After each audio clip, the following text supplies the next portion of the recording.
Yeah, will do, Luke. Thanks, Andrew. Um, Neil, good afternoon to you. How was training today, as if you like, a start of test week?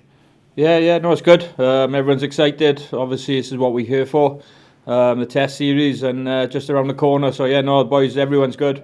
Every member of the party really looking forward to it, and training's been good for the last couple of days so far, and obviously another session this afternoon. In the next few minutes, South Africa are actually going to name their 23. That's 48 hours before they actually need to. That's a pretty punchy call, isn't it? Yeah, that's up to them. Obviously, teams do it differently. Some do it on a Thursday, some do it earlier. Look, it's their decision, and that's up to them. Whatever team they're going to pick is going to be very strong anyway. And certainly, as hopefully, like, I think we're going to be ready. I'm sure they're going to be ready as well for Saturday. So, just gives them boys maybe a little bit of extra prep time if they need it. Coaches always say it's about what we do, not what they do. But surely you'll sit down and look at the squad that South Africa named. What kind of areas do you look at as a coaching group when you sit down?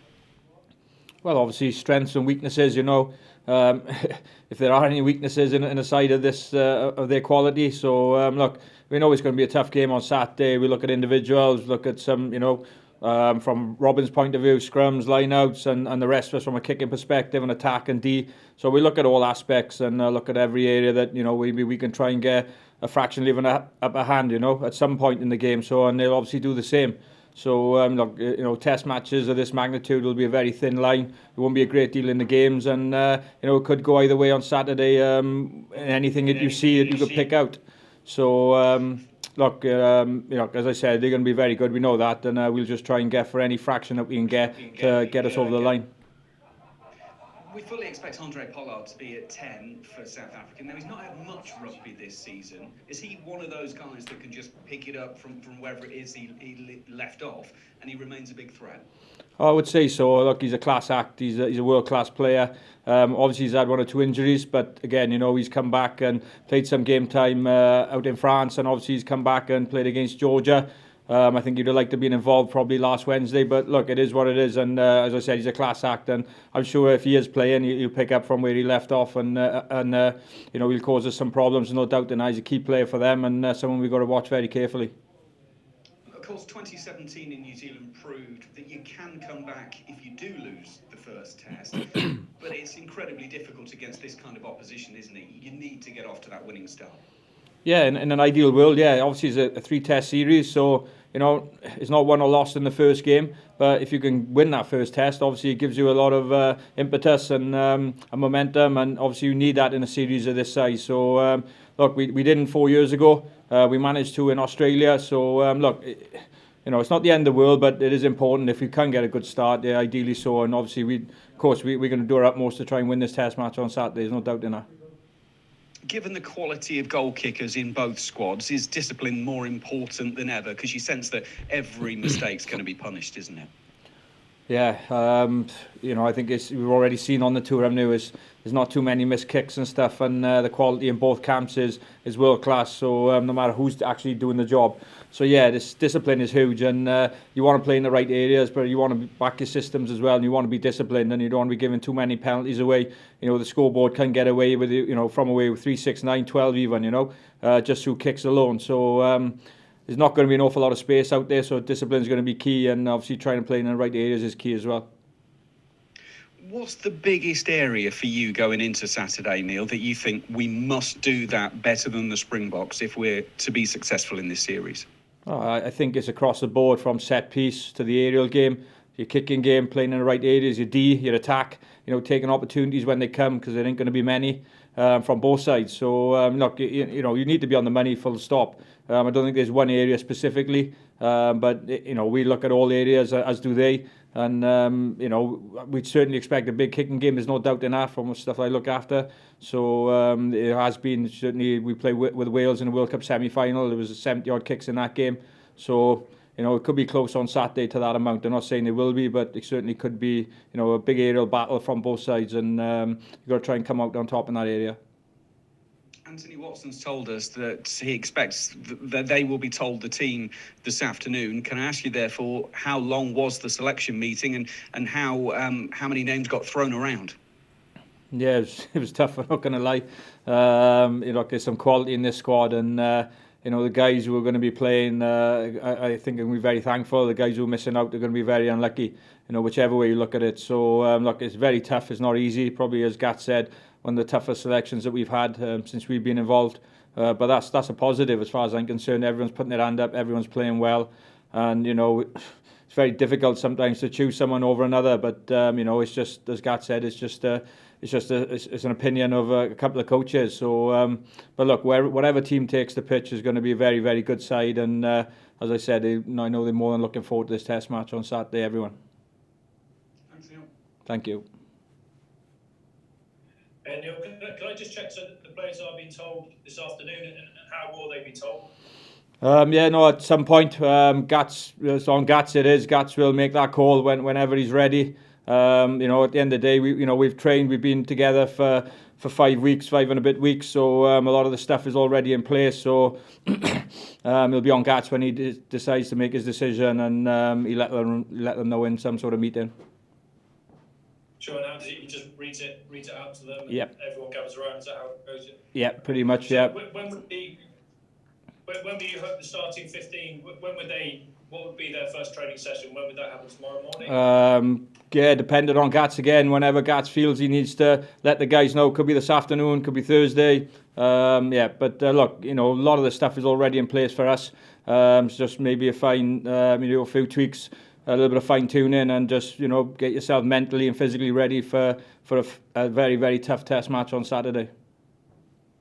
Sure. Just another one on the importance of the opening Test. What are your memories from '97 when you won that game? How did it make you feel about the rest of the series? Yeah, well, you're one more victory away from winning the series, or you could be a defeat away from losing the series. So winning, look, it's huge. I've been involved in a couple of tours, and we've won the first Test, we've lost the first Test also, but it's not the be all and end all. Of course, we want to get off the winning start. There's no doubt in that. But if we don't win Saturday, we've still got another chance a week Saturday, and then hopefully the week after. So as what happened 4 years ago, and same in Australia. Managed to win the first, lost the second, come back in the third. 4 years ago, lost the first, won the second, and drew the third. So there's a lot of rugby to be played yet. Not just the first 80 minutes, but certainly the second and the third Test as well. And it's going to be, I've no doubt it's going to be a very tight and tough series, but winning is, as you said, is huge if we can get off the winning start Saturday. Okay, thanks, Neil. Cheers. Thank you. Hello, Neil. Alex Lowe here. Hi, mate. Can I just check in on the status of Liam Williams, please? Yeah, no, everyone's all good to go. It's only Finn. So there's only one missing out, but Liam's gone about his protocols and everything, and he's back in training. Trained this morning as normal. So so everyone seems pretty fit and healthy, and obviously ready to go. Cool, thank you. And in your experience, when the first Test team is named, do you have to look at the squad closely and just gauge the reactions of those who haven't made it? And I'm only asking because this time it might be a signal to players that they won't get another game on this trip because there are no midweek games. I know you've talked how tight everyone is, but is that something that as coaches you just have to keep an eye on this afternoon and tomorrow? Yeah, I think it'll be a close. There'll be some good chats with some players and stuff that are not involved. I've no doubt in that from the coaches and stuff, and probably Gats. There will be coaches and staff keeping a close eye on people. There's no doubt in that. But look, it's human nature. If you're not involved in a Test team, you're going to be disappointed. It's common sense. But on the same hand, that you're in a squad, you're together in an environment where you've got to pull yourself together quickly, really, and get back on the training pitch quickly and prepare the Test team as good as possible. And so it is a two-way thing. Some players will be involved, some won't, and it's important that the training is of a high standard and of a high quality to prepare the boys as best they possibly can. And look, it's not easy. I've been there before. You're a regular for your country. You can come here and actually not play a Test match. That's the reality of it. But you've got to focus your mind and prepare the team as best as you possibly can. And I think the boys will do that no matter who's in, who's out. Thank you very much. Thank you. Hey Neil, how's it going? Yeah, good, thank you. How are you? Good, thanks. Just wanted to ask you about Elliot Daly. Like, he's a person that maybe not a lot of people would have said going into the tour that he would have been in a Test 15 from the start, but a lot of people are making him in their selections now at the moment, and he's kind of acquitted himself very well. How handy is it to have a guy like that who's like a Swiss Army knife for you guys, and how has he gone for you on the tour so far? Elliot's a quality player, has been for a long time. Had a very good tour 4 years ago. Obviously, generally regular with England, you know, and can obviously play across the back line, back three and centre. So, you know, that speaks a lot of Elliot himself, and obviously the class and the quality that he brings. He's been excellent on the tour so far. Obviously, from my perspective, he's a very good kicker as well, and a long-range kicker as well, and obviously a good punter, as we said, so, and good in the air. So, look, he brings a lot of good attributes, and as I said, he's a fantastic player all round, and he's had a very good tour so far. And just the last one from me, Neil.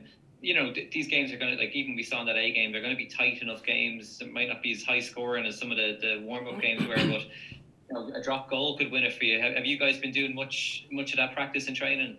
Yeah, the boys will, the kickers, you know, will go about their business as they do at the end of most unit sessions in the morning. You know, we'll go through our kicking routine as we always do, and drop goals will be part of that. So, you know, as you said, test matches can be very tight, and it could come down to a drop goal, you know, at any part of the game really, and certainly at the latter part of it if you're only a couple of points down. So it could play, you know, a pivotal role in the tour drop goal. So, yeah, look, we practice them as often as we do and daily, and we'll see how things go. Perfect. Cheers, Neil. Thank you. Thank you. Thank you, everyone.